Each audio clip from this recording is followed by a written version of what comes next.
Nacido el 24 de agosto de 1940 en la pequeña ciudad de Lansdale, Pensilvania, Paul Bateson creció bajo el yugo de un padre estricto, de férreas disciplinas, que castigaba al pequeño Paul desde una edad muy temprana por escuchar música en la radio o querer salir al cine o a la discoteca los fines de semana. Según explicó el protagonista años después, aquello le marcó profundamente, generando en él un odio acérrimo hacia su progenitor, además de una necesidad imperiosa de venganza que jamás descargó contra él, sino contra otros. Aparte de esto, poco más se sabe de la adolescencia de Paul, salvo su incursión en el alcoholismo a partir de los años 60 tras alistarse en el ejército. El joven se pasaba los días completamente ebrio hasta que lo echaron y regresó a Lansdale. De vuelta a su tierra natal, consiguió solventar su adicción, pero no por mucho tiempo. Al mudarse a Nueva York en 1964, volvieron los antiguos fantasmas de la bebida. Su relación sentimental con un hombre mayor que él abocó a Paul al consumo excesivo de alcohol y drogas, a empalmar una fiesta con otra todos los días de la semana y a frecuentar locales de estética fetiche y cuero en el Greenwich Village. Por el contrario, durante sus momentos de lucidez, el joven acudía a la Universidad de Nueva York hasta conseguir graduarse como técnico en radiología neurológica. Tras la ruptura sentimental con su novio, Paul se mudó a Brooklyn y empezó a trabajar en el Hospital Universitario de Nueva York, conocido actualmente como Hospital Tisch, donde fue un miembro muy querido y respetado por sus colegas. Era el más experimentado y el mejor. Me enseñó muchísimo y lo consideraba un buen amigo, recordaba el Dr. Barton Lane. A finales de 1972, William Friedkin, director de cine, buscaba una posible ubicación para su próxima película de terror, El Exorcista, cuando decidió acudir a las jornadas de puertas abiertas del hospital universitario. Quería observar en directo cómo trabajaban los médicos y sacar posibles ideas. El cineasta tuvo una visión: representar esta misma prueba diagnóstica en su nueva película. Friedkin propuso al equipo técnico, encabezado por el Dr. Barton Lane y por el técnico en radiología Paul Bateson, participar como actores secundarios en dicha escena, que posteriormente sería uno de los momentos más perturbadores para los espectadores, aparte del álgido instante en que Regan expulsa vómito y habla con la voz de El Diablo. Paul era un joven muy agradable. Recuerdo que usaba un brazalete de cuero con tachuelas y tenía un arete, que en 1972 no era habitual en el lugar de trabajo, recordaba el director de cine en una entrevista. Así fue como a principios de 1973, Friedkin y su equipo de rodaje regresaron al hospital y grabaron la secuencia en la que Regan, interpretada por la actriz Linda Blair, es sometida a una prueba de diagnosis radiológica para comprobar si tiene alguna lesión cerebral. Durante la escena, el papel de Bateson es clave. El radiólogo, de gesto amable y con una actitud tranquila, explica a la niña dónde tiene que colocarse e incluso llega a bromear con ella para tranquilizarla. Regan, ¿puedes sentarte y deslizarte por aquí? ¿Un poco más? Bien, Regan, solo te voy a mover hacia abajo sobre la mesa, ¿de acuerdo? Solo por poco tiempo. Son algunas de las frases que Paul Bateson dijo en su papel como extra de El Exorcista. De hecho, en las imágenes que se recuperaron fuera de cámara, se puede ver al radiólogo escuchando las indicaciones de Friedkin o riéndose con la protagonista. Una vez finalizado su trabajo como actor, Paul volvió a su tarea hospitalaria, aunque con un preocupante aumento en el consumo de alcohol, lo que terminó por afectar en el terreno profesional.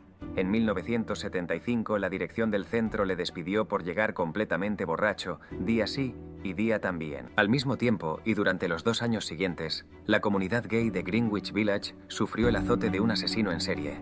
Y es que 6 cuerpos de hombres homosexuales no identificados aparecieron desmembrados en bolsas de basura en el río Hudson. Rara vez los periódicos informan sobre los crímenes, escribió el periodista y activista gay Arthur Bell en The Village Voice. Tras el varapalo profesional de Paul, el radiólogo optó por encauzar su vida, aceptar cualquier empleo como chapuzas y asistir a reuniones de alcohólicos anónimos, esto último con el fin de encontrar a su media naranja.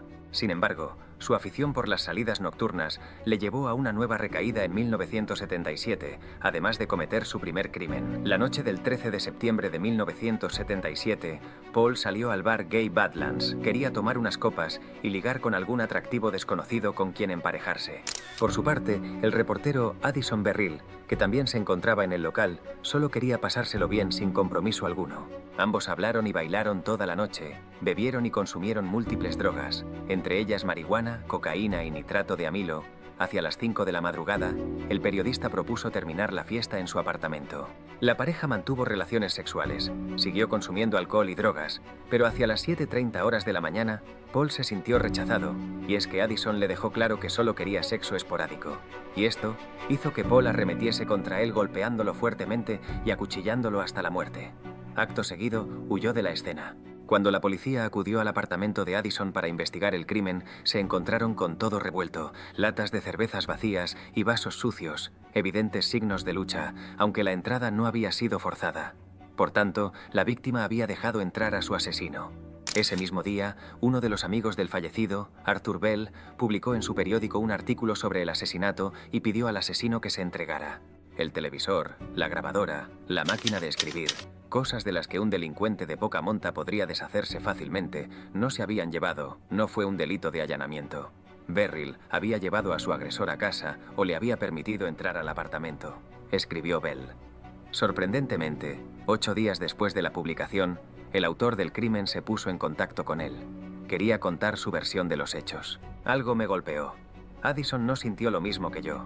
No solo no fue recíproco en el acto sexual en sí, sino tampoco en el acto del alma. Yo quería algo duradero, algo que fuese más allá del sexo, hacia la amistad, un amante o un matrimonio, le dijo Paul Bateson. No puedo entender exactamente lo que hice.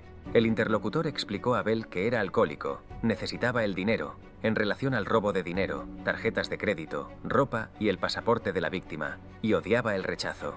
De hecho, fue esto último lo que desencadenó todo. Algo estalló en mi cabeza y decidí hacer algo que nunca había hecho antes. Tomé una sartén pesada de la cocina y noqueé a Addison. Luego abrí un cajón de la cocina, saqué un cuchillo y lo clavé en el pecho de Addison. Lo clavé demasiado fuerte. Me gustaría expiar mis actos, pero no quiero entregarme. No podría volver a tener sexo. Perdería mi licencia, dijo Bateson antes de colgar. Enseguida, Bell puso en conocimiento de las autoridades la llamada, y tras relatarles lo ocurrido, confirmaron que solo el verdadero asesino podía conocer los detalles del asesinato de Addison. Esa misma noche, Bell recibió una segunda llamada. Un desconocido, de nombre Mitch, señalaba a un tal Paul Bateson como el autor del asesinato de Beryl. El periodista llamó nuevamente a la policía y varias patrullas acudieron de inmediato al apartamento del asesino para detenerlo. Al irrumpir en la casa, se encontraron a Paul completamente borracho en el sofá.